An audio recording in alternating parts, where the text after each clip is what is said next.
Bonjour à tous, j'espère que vous allez excellemment bien. Aujourd'hui, on se retrouve pour faire le débrief de l'étape numéro 6 de ce Tour d'Italie 2020.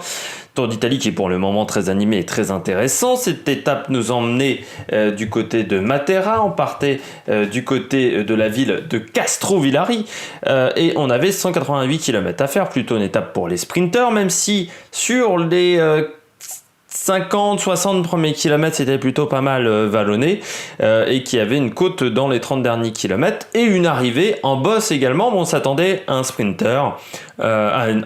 entre coureurs très costauds de type Matthews, Peter Sagan, pourquoi pas la victoire d'un puncher, mais on s'attendait plutôt à un sprint de cette manière. Mais le vent a un peu changé la donne avec un vent de face qui fait qu'on a une moyenne horaire qui est très très lente, moyenne horaire à 38-28 en km/h, donc c'est très très lent. On est arrivé même plus tard que l'horaire le plus lent prévu par les organisateurs, donc c'est dire que le vent a soufflé. On est autour de 50-60 km/h vent de face. Et donc ce n'était pas évident aujourd'hui. Et le sprint a été très intéressant de toute manière sur cette étape. Si vous avez raté les 150 premiers kilomètres, c'était pas hyper grave. Il faut regarder si vous arrivez à le trouver en replay, mais je sais qu'il y a beaucoup de gens qui ont du mal à retrouver les étapes du Giro en replay. C'est vrai que l'équipe a un replay où ils mettent toujours 3 plombs à mettre les vidéos en ligne.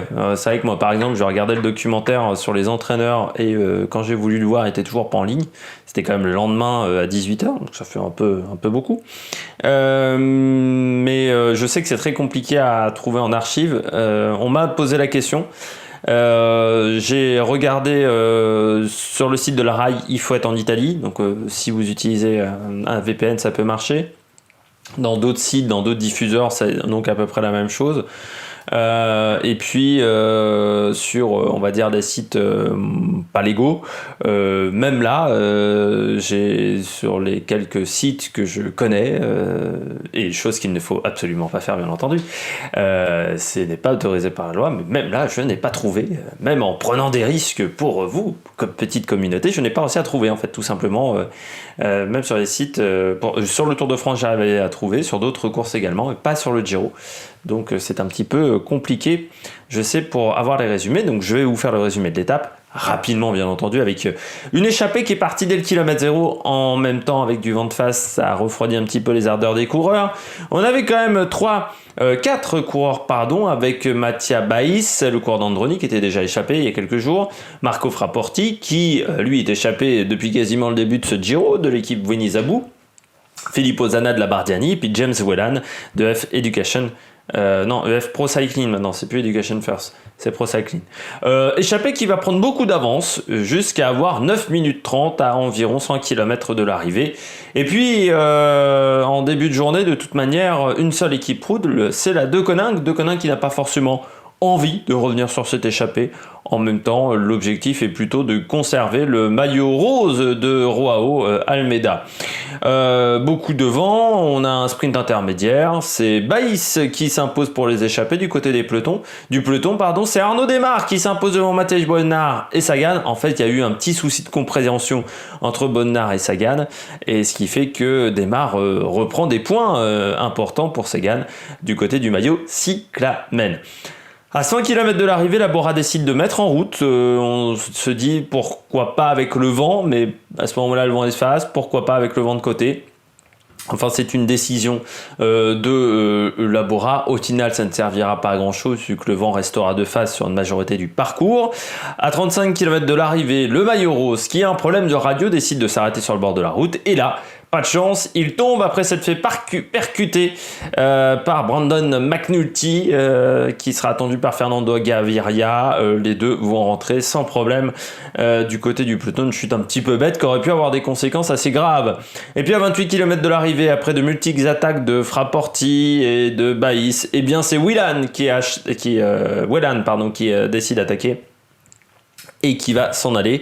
Il sera repris à environ 16 km de l'arrivée. À ce moment-là, il passe quand même en tête du classement de la montagne à Galeria Milota, devant Fraporti, Dorent et Pozzovivo qui prend un point. Et ensuite, dans le final, on a plusieurs attaques, dont Vincenzo Nibali à 800 mètres de l'arrivée. Mais à la fin, c'est un sprint. et Arnaud Démare, gagne avec beaucoup de facilité à l'arrivée du côté de Matera. Et on passe tout de suite au bilan des Bleus. Du côté du bilan des Bleus, eh bien c'est Arnaud Démare, bien entendu, qu'on va mettre en avant aujourd'hui. Arnaud Démare qui a fait une excellente journée, il faut le dire. Le Français qui a surtout fait un énorme sprint parce que je ne sais pas s'il pourra remercier son équipe, même si entre 5 km de l'arrivée et 3 km de l'arrivée, 3, 2,5, son équipe fait un énorme travail pour le replacer. Ils ont quand même il a été très intelligent. Alors lui, c'est directeur sportif, je pense que c'est Frédéric Guédon qui est dans la voiture. Ils ont été très très forts parce que vent de face, je rappelle, jusqu'à à peu près 2 km et demi de l'arrivée. Donc, bien entendu, l'équipe qui roulait en premier à l'avant du peloton avait grande chance de se faire contrer parce que quand vous roulez vent de face, vous prenez beaucoup de vent dans la gueule et donc vous perdez énormément d'énergie. Donc on a vu, donc la Bora a beaucoup roulé mais mettait qu'un seul homme. Après on a vu un coureur d'Astana pour Fabio Fellini. C'était Manuel Boiro. Et puis de l'autre côté, d'un coup, on a vu à 10 bornes de l'arrivée la Sunweb. Et la Sunweb, au final, se fait contrer en mettant en route beaucoup trop tôt. Vous aviez donc la Bora aussi qui a mis un deuxième homme très vite. Qui d'autre a roulé?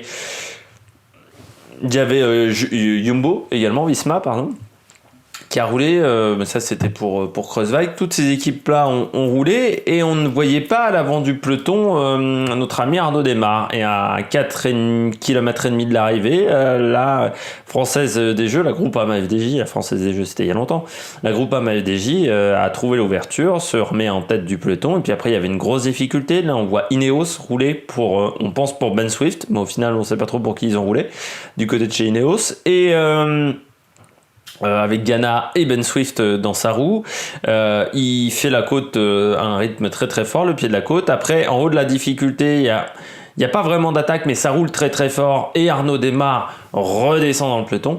Ensuite, il remonte, on va dire, à 500 mètres de l'arrivée. Dire qu'au kilomètre, il était au-delà de la 20e place et même encore à 700 mètres, il était au-delà de la 20e place. Et dire qu'à la fin il gagne avec 5 vélos d'avance, c'est assez formidable. Il a été replacé au bon moment par le seul coureur qui est resté du côté de la Groupama. Il a très bien pris le dernier virage, les deux derniers virages, ce qui n'a pas été le cas par exemple de Peter Sagan qui se fait enfermer à ce moment-là. Et puis derrière, il a vu qu'il arrivait en survitesse. Pourquoi il est arrivé en survitesse sur les coureurs de l'avant du peloton? Tout simplement par le phénomène d'aspiration qui est très très fort vent de face. Et donc il s'est dit je vais lancer à 300 mètres, je suis bien en forme, je peux le faire. Il est en confiance également après sa première victoire.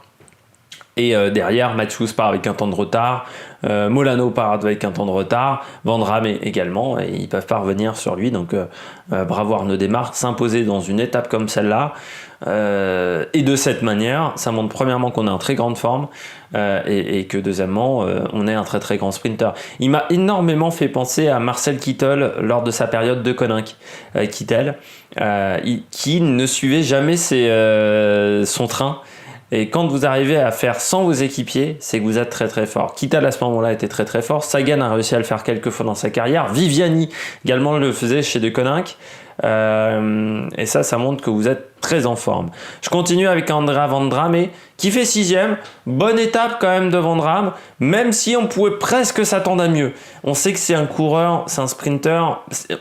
J'ai même du mal à le qualifier si c'est un sprinter ou un puncher, mais on sait que c'est un coureur qui aime bien ce type de difficulté, d'arriver un peu technique, difficile, qu'on peut trouver en Italie aussi, donc c'est un habitué de ce type d'arrivée. Et là, le fait qu'il finisse 6ème, c'est presque décevant, mais dans la côte, il se fait enfermer, lui, et il est obligé de faire comme Arnaud Démare, de remonter dans la même ligne droite avant les deux derniers virages, et forcément, il perd un peu d'énergie à ce moment-là. Il part avec un temps de retard sur Arnaud Démare, et après, par rapport à un Fabio Fellini qui n'a pas eu ce travail-là à effectuer, bien entendu, c'est un petit peu plus compliqué pour lui, mais c'est quand même un bon résultat. 6ème place pour Andrea Van Drame qui fait pour le moment un bon Giro. On passe tout de suite aux coureurs au top. Attaque de Marlou! Du côté des coureurs au top, je commence avec Michael Matthews qui finit 2ème, le coureur de la Sunweb. Pourquoi je le mets devant Michael Matthews? Tout simplement parce que autant j'avais des doutes par rapport au premier sprint, par rapport à sa forme, à sa forme du moment, aux jambes, parce que très clairement il avait quasiment pas sprinté et j'avais trouvé assez mauvais. Que sur les courses de préparation, les quelques courses depuis le mois d'août où j'avais vu Mathieu, je n'avais pas trouvé exceptionnel. Et il faut le dire, même avant le confinement déjà je trouvais qu'il n'était pas dingue, mais l'année dernière, il faut quand même le dire que Michael Matthews avait été aussi un petit peu décevant. De toute manière, Michael Matthews, pour vous rappeler quand même qu'il passera chez Mitchelton Scott, on ne sait pas trop comment s'appellera cette équipe l'année prochaine, mais il sera dans cette formation. Il quitte Sunweb. Matthews, je trouve qu'il a été... aujourd'hui, il a été très très fort, malgré le fait que techniquement, la Sunweb a raté beaucoup d'éléments, beaucoup de choses. Ils sont devant le peloton beaucoup trop tôt. Et il s'est fait enfermer dans les fameux 2 virages à gauche. Dans les 2 derniers virages, il se fait un peu enfermer aussi. Alors, pas autant que Sagan, mais il se fait quand même enfermer. Et malgré ces 2 ratés, de la part de la Sunweb, rouler trop tôt, et lui qui ne s'en sort pas très bien dans le final, il fait quand même 2e, parce qu'il part avec un vrai temps de retard sur Démarre. Le temps d'écart qu'on a au démarrage de Démarre, il le garde quasiment tout au bout. Ce qui montre donc que Matthews a les mêmes jambes que Démarre. Et non, ça montre que Matthews a des très très bonnes jambes. Malgré tout, maintenant, il va falloir trouver l'ouverture. Il y a peut-être l'étape de samedi. L'étape de demain, elle est vraiment toute plate. Je pense que ça convient des mecs comme Démarre. L'étape de samedi, ça ressemble à un petit Milan-San Remo, un petit mini Milan-San Remo, c'est difficile à dire. Ouais, il y a une côte quand même où il y a 17%. Les sprinters vont peut-être avoir du mal à passer, mais il y aura une belle bagarre. Je vous conseille vraiment de regarder l'étape de samedi, si vous avez le temps, et de regarder assez longtemps à l'avance, un petit peu comme un Milan-San Remo, parce qu'il va certainement se passer beaucoup de choses dans les 2 derniers tours. On prendra un circuit, et il y aura 2 tours sur le circuit, et ça sera très intéressant, je pense, à suivre. Je continue avec Molano. Lui, je l'avais pas mis parmi mes favoris, Molano, qui finit 4e. Très bon sprint. On s'attendait peut-être à Diego Ulissi. Au final, Diego Ulissi, je crois, fait 16 ou 17 sur un sprint comme ça. Molano, belle surprise, belle trouvaille du côté de UAE. Et encore un top 5 pour UAE. En ce moment, ils accumulent les bons résultats, cette équipe. Et Molano, c'est un coureur qui, pour moi, est très jeune. Et donc qui doit encore prendre de l'expérience, mais là il est bien placé, il est mieux placé que Matthews, il est mieux placé que Chimolai, même qui finit derrière lui. Il a quand même 25 ans, non, je le voyais plus jeune que ça, notre ami Molano, mais ouais, il fait une très belle étape. Aujourd'hui, ça n'avait pas été le cas sur le premier sprint, il avait fini très très loin, je pense, avec Gaviria. Pourtant, il n'avait pas des résultats dingues. Il avait une 7e place sur la dernière étape du Tour de Pologne. Et puis, il avait fait un très très bon Tour de Colombie en début de saison, et une très belle tournée également sur la Vuelta de San Juan. Mais c'est vrai que c'est pas forcément le coureur le plus connu. Molano, mais là il nous a fait une très très belle étape, donc on peut se satisfaire de ce résultat. C'est sa 2e année chez UAE. Il n'a pas de contrat pour l'année prochaine, donc en plus c'est important de se montrer à ce moment-là de la saison quand vous n'avez pas de contrat. Je passe tout de suite au flop. Rapidement, il y en a 3, alors ça va pas être si rapide que ça. Je commence avec Peter Sagan, 8e. C'est vrai que sur un sprint comme ça, il faisait partie quand même des favoris. On l'avait vu avec des très très bonnes jambes lors de l'étape sur le plat. Mais c'est vrai que je me disais avec Sagan depuis le début de saison, et même un petit peu l'année dernière, mais surtout depuis le début de saison, Sagan, qui était très très fort dans ce côté puncher, eh bien, est presque devenu meilleur sur des sprints sur le plat qu'au tout début de sa carrière. Et c'est vrai que je me dis que depuis le début de saison, ses meilleurs résultats, alors peut-être que je me gourre complètement, mais de mon ressenti, ont été faits sur des sprints sur le plat, totalement sur le plat, et pas forcément sur des sprints pour costaud, des sprints de puncher. Donc je trouve ça assez surprenant. Là aujourd'hui, c'est vrai que encore une fois, c'est comme sur les étapes du Tour de France où vous avez roulé pendant très longtemps. Là, ils ont roulé 100 km pour simplement une 8e place, et en plus ils perdent le maillot cyclamen avec leur erreur également au sprint intermédiaire. Donc c'est vrai que c'est pas une bonne journée pour Sagan par rapport aux efforts consentis. Les résultats ne sont pas bons. Ballerini, 11e, lui c'est un peu différent. Vraiment mal emmené. Et je pense que le fait que la Deceuninck ait dû rouler en début de journée pour Almeida a joué. On s'attendait un petit peu à mieux. Dans la côte, il ne se replace pas. Et surtout, il a manqué de main-d'œuvre, Ballerini. Donc, c'est pour ça qu'il fait un pas mauvais résultat. Et puis, je termine avec Elia Viviani. Il y a eu un débat aujourd'hui sur la chaîne Équipe avec Viviani, une petite réflexion de Cyril Guimard, par exemple. Je suis assez d'accord avec eux sur le fait que Viviani, depuis le début de saison avec la Cofidis, ça ne va pas. Sur le Tour de France, je me disais, bon, c'est parce qu'il travaille pour le Tour d'Italie, donc il n'est pas à son pic de forme. Sauf que sur le Tour d'Italie, depuis le début du Tour d'Italie, on ne le voit pas vraiment au top non plus. Là, ça fait quand même depuis 2 jours qu'il est lâché très tôt. Là, aujourd'hui, il est lâché à quasiment 30 bornes de l'arrivée, donc je trouve ça assez surprenant de sa part. Bon, ça recommence un petit peu comme le Tour de France et je trouve ça assez dommageable parce qu'on attend beaucoup d'Elia Viviani, c'est un gros recrutement, c'est le remplaçant de Nasser Boigny.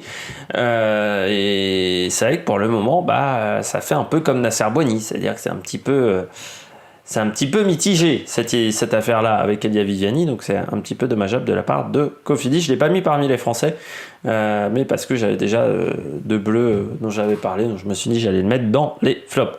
Vous savez, des fois je modifie un petit peu mes règles en cours de vidéo. J'espère que vous avez aimé cette vidéo. Demain, étape toute plate de 145 km à peu près, c'est très court en plus. On fera le débrief bien entendu lors de en soirée. Et puis n'hésitez pas à vous abonner à la chaîne en mettant la petite cloche. N'hésitez pas à mettre un pouce bleu. N'hésitez pas à réagir dans les commentaires. Et puis nous on se retrouve pour de nouvelles aventures sur l'Amérique Production. Ciao ciao.